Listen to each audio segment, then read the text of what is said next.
Pep Guardiola turned 50 on Monday, and it would be entirely in keeping with the Manchester City manager's attitude at the moment if he allowed the occasion to pass without any great celebration. City have been so quietly efficient of late that it has been easy to miss them coming up on the rails in a fascinating title race. And that's how Guardiola will like it.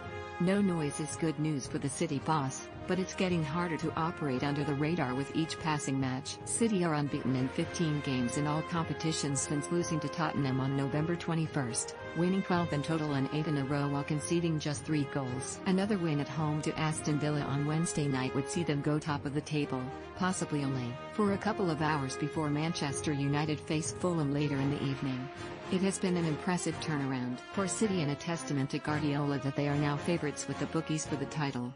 Like United, City had a more difficult start than most after playing in Europe in August and kicking off the new campaign a week later without the benefit of a pre-season. Injuries and international breaks further disrupted early momentum, and that was reflected in performances and results. Guardiola tried to ease the problem by tweaking his tactics. He asked his players to stay in position rather than wasting energy on the pressing game they are used to. City have found a way to sit back more without losing any of their attacking verve. "We were running too much," said Guardiola last week. "Without the ball you have to run. But with the football you have to walk, or run much less. Stay more in position and let the ball run, not you." City are more comfortable with the new approach now and are starting to hit their stride. Defense has been key to the resurgence and, in particular, the partnership between Ruben Dias and John Stones. It has come at the expense of Aymeric Laporte, who appears to have carried the can for the Spurs' defeat and has only been seen twice since, though he has been injured. New £61.2 million signing Dias has taken over as the main man, and Stones has resurrected his City career alongside him. In 10 games together, they have won 9, drawn once and conceded just 1 goal. Stones ended a 3-year goal drought against United in the Carabao Cup before scoring his first Premier League goals for City against Crystal Palace on Sunday after 4.5 years at the Etihad.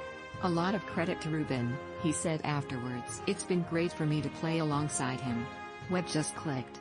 Whatever problems City have faced in the first half of the season, they have always been able to rely on the mercurial talents of Kevin De Bruyne.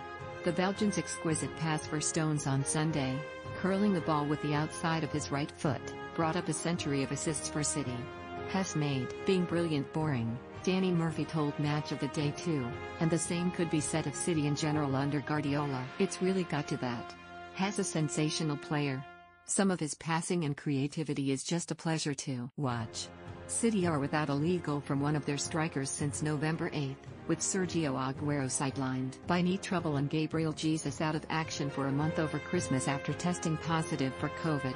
Remarkably, though, their goal output has continued with 5 against Burnley, 4 against Arsenal and Palace, and 3 against Chelsea. Sunday was a case in point as Ilkay Gundogan and Raheem Sterling weighed in with sensational strikes.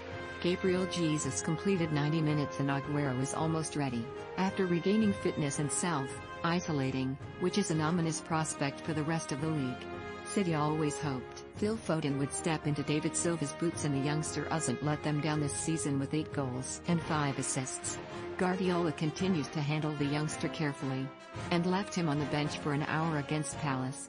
But City look a more dynamic team with Foden. It was noticeable that he gave Aaron Wan-Bissaka considerably more problems in the Carabao Cup semi-final against United than Sterling has managed in several attempts. João Cancelo is another player who has raised his game this season, and he is challenging Kyle Walker to be City's first-choice right-back. The opportunity to go top on Wednesday may not be a fleeting one.